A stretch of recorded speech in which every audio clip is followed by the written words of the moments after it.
Cheers, everybody. Are you somebody who likes to collect everything? Are you somebody who really wants to get every single bottle of a specific brand? If you are, stay tuned and I have some information for you. All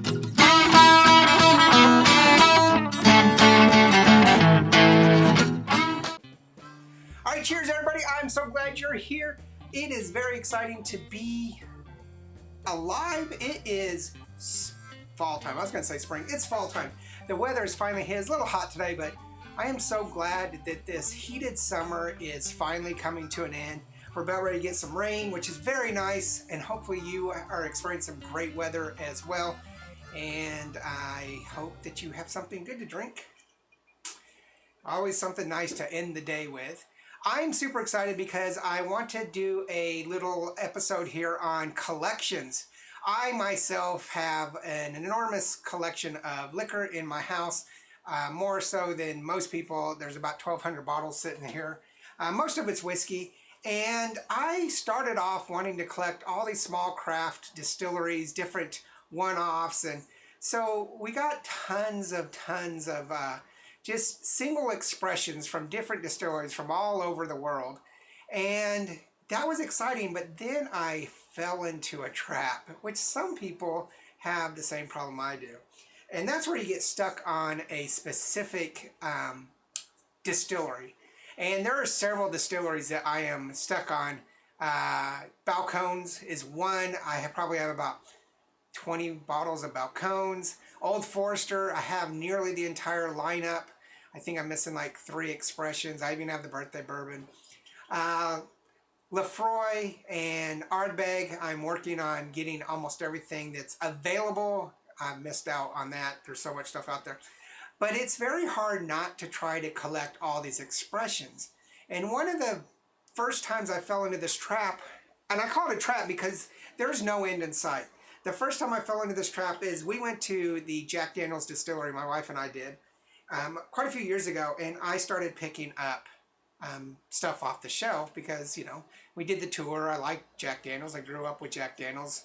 Started drinking it back in the 70s when I was just a teenager, a very young teenager. And I remember, probably as most people do, drinking Jack Daniel's until I couldn't stand anymore. Now, I was a teenager, of course, but also the drinking age was much younger. I was 18 at the time, so even at 18 in the very early 80s, I was able to buy Jack Daniel's and drink it legally. I went to Jack Daniel's, the distillery. We had a great time. I started buying bottles, and then I just started collecting and collecting. And now you can see that it's grown to this enormous collection here, and some things are very rare. You have things that are like travel exclusives, distillery exclusives. You just have all of these different expressions that are coming out. And it's a great goal, I feel, to try to collect every expression. But once you do that, you fall into a very important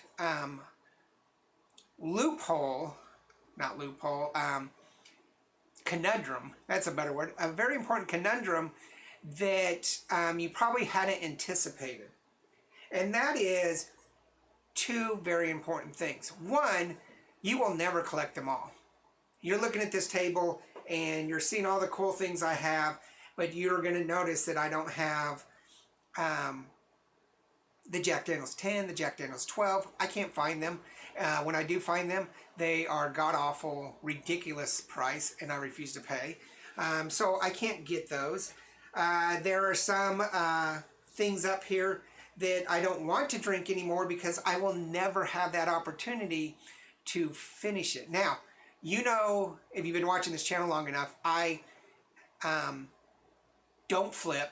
I don't trade or sell. Well, sometimes I'll trade a bottle, but I don't do any of that stuff. I collect for myself and for my friends. I will open things and share with things. But I know that when I open these 2 ryes, the unfinished or unrested and the rested rye, they are gone. The Eric Church, once it's drunk, it's gone. There's a number of things up here like that. These travel exclusives, these travelers, oh, can't see them. Once they're gone, they're gone. Because they're not going to come back out with them. They might come out with these, but they'll come out with something slightly different. And so the two traps you have is you're not going to collect them all, and you're not going to be able to thoroughly enjoy something knowing that you can get another expression. So yeah, that's the fall. And there are some things in Old Forester that I missed out on and I really wish I got, because I love Old Forester. It's probably my favorite bourbon, Kentucky bourbon. I just absolutely love it. And now I'm disappointed because I missed out on some things, because I don't pay enormous amounts for whiskey over cost. Now I pay enormous amounts for whiskey at cost. I paid $300-400 for whiskey at cost. Now, I will say the rested and unrested I did pay quite a bit more than cost, but these are from what, 2013, I believe? There's a date on here somewhere.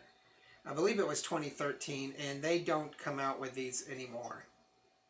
Oh, 2012. And so I did pay a little bit more than I should have, but it was with a good, reputable exchange. So, but I really would like to know what you think about this, about collecting. Now, all of these are open. This, I have another one. This is what I'm drinking right now from another one. So this one's not open yet. Open. Not open. This one I haven't opened yet, but open. This one I haven't opened yet. Open, and open. So all of them are open. I'm not saving them for any type of investment. I'm not saving them to flip. They just haven't finished opening them all. But what do you think about collecting all of these? What is your distillery that you like to collect? I know that a lot of my viewers and a lot of people in the bourbon world are fixated on Buffalo Trace. I am one that is not, but you're probably collecting all the Stags, the Angel's Envy, the I don't know, the VTACs, stuff like that. Or you may be collecting all the Bookers that you can get, or heck, I don't know, throw something out there. But there are quite a few distilleries that I do collect. I collect Chattanooga, I collect Iron Root, I collect Rosewood, I collect lots of different scotches, groups, Hewlin Place, Old Forester, I'm just looking around. I got some Wellers, different variations, Westland and Westward, Millam and Green. Yeah, there's quite a bit of it. But what do you collect? Oh, I collect everything from Acre too. What do you collect that you would like to talk about? What is your conundrums or your traps on that? Do you think it's a lost cause? I kind of think it does, because there'll always be something else. And currently with the current pricing, they'll always be expensive. But what do you think? And what do you think about Jack Daniels in general? Most people either love Jack Daniels or don't.